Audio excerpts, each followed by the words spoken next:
ኣቱም እትጽዕሩ ጾር ዝኸበደኩም ናባይን እሞ ኣነ ክዕርፈኩም ይብል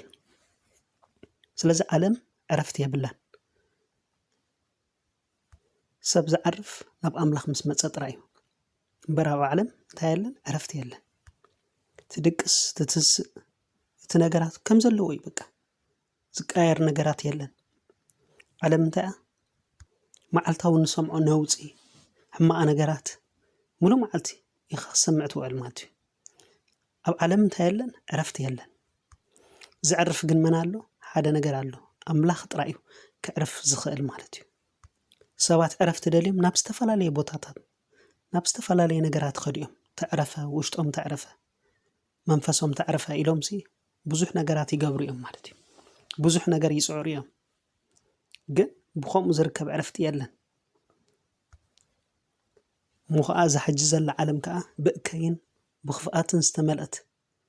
ዓለም እያ ንነብር ዘለና ማለት እዩ ስለዚ ዕረፍቲ ከድልየና ናብ ኣምላኽ ኢና ክንመጽእ ዘለና እሱ እዩ ንውሽጥና ከዕርፈና ዝኽእል እዞም ኣምሽ ዝበሃሉ ኣለዉ እሶም ከዓ እንታይ ኢሎም ይኣምኑ ነዛ ቃል እዚኣ ኣቱም ኩልኩም እትጽዕሩ ጾር ዝኸበደኩም ናባይን እሞ ኣነ ክዕርፈኩም እየ ትብል ቃልሲ እንታይ ይብሉ ኣብዛ ምድሪ እዚኣ ጻዕሪ ብጻዕሪ ባሕርኮትኮት ኢና ንነብር በቃ ዓለም ጻዕሪ እያ ሓርኮትኮት ኢኻ ክትብል ዘለካ ክትጽዕሪ ኢኻ ዘለካ ግን ሓደ መዓልቲ ግን ኣምላኽ ካብ ዘለና ጻዕሪ ከዕርፈና እዮም ይብሉ ማለት እሶም ክዛርብዎ ከለዉ እዞም ኣቱም ኩልኩም እትጽዕሩ ጾር ዝኸበደኩም ናባይ ትብል ናባይ ንዑ እሞ ክዕርፈኩም እየ ትብልሲ ነዛ ሕጂ ዘላ ዕረፍቲ ዘይኮነሲ ምስ ሞትናሲ ክንዓርፍ ኢና እዮም ዝብሉ እምበር ኣብ ዓለም ኮለና በቃ ክንጽዕር ለይትን መዓልትን ክንሃልኽ ክንደክም በቃ ከምኡ እዩ ናይ ዓለም ነገር ግን ሓደ መዓልቲ ግና ኣምላኽ ግና ካብዚ ኩሉ ጻዕርና ክዕርፈና እዩ ይብሉ ገለ ከዓ እንታይ እዩ በቃ ኣነስ ናብ ኣምላኽ ምስ መጻኹ ሕጂ ምስ መጻኹስ ውሽጠይ ዓሪፉ ዕረፍቲ ረኺበ ሰላም ረኺበ ሕጂ ዓሪፈ ኣለኹ ዝብል ኣሎ ማለት እዩ ኣብታ መክብብ ከዓ ኩሉ ናይ ከንቱነት ከንቱ እዩ እቲ ዝነበረ እዩ ዝደጋገም ይብል ማለት እዩ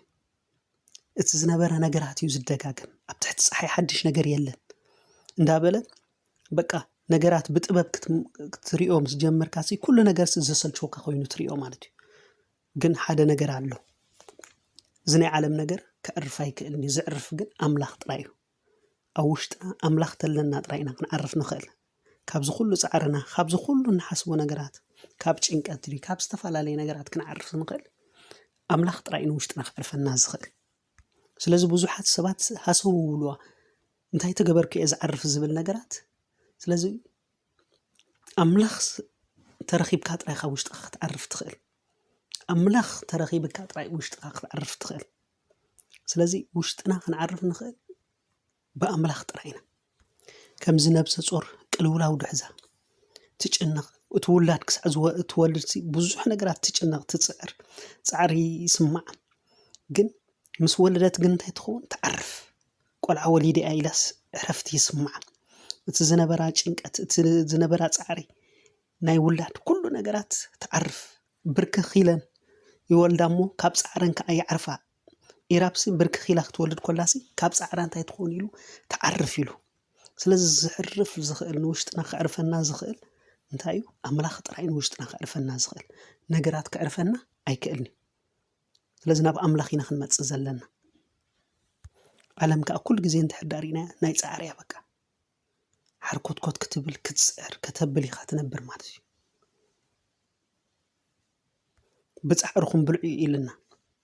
ብጻዕርኩም ብልዑ ኣብዚ ከምሉ ጻዕሪ ኮለና ግን ኣምላኽ ግና ንውሽጥና የዕርፈና ማለት እዩ ንውሽጥና ዘዕርፈና ንሱ ጥራይ ስለዚ ከምቲ ኢራብሲ ብርክኽ ኢለን ይወልዳ ካብ ጻዕረን ከዓ ይዕርፋ ዝብልስ ሎሚ ናብ ዕረፍቲ ንምጻእ ናብቲ መዕረፊ ዝኾነ ኣምላኽ ንምጻእ ነገራትና ኩሉ ንግደፎ ናብ ኣምላኽ ንቕረብ እሱ ከዓ ቀርበና እዩ ቅረቡን እሞ ኣነ ከዓ ቀርበኩም እየ ኢሉ ስለዚ እሱ ናብኡ ክንቀርቦ ከለና ንሱ ከዓ ይቀርበና ንሱ ካብ እስትንፋስና እንታይ እዩ ቀረባ እዩ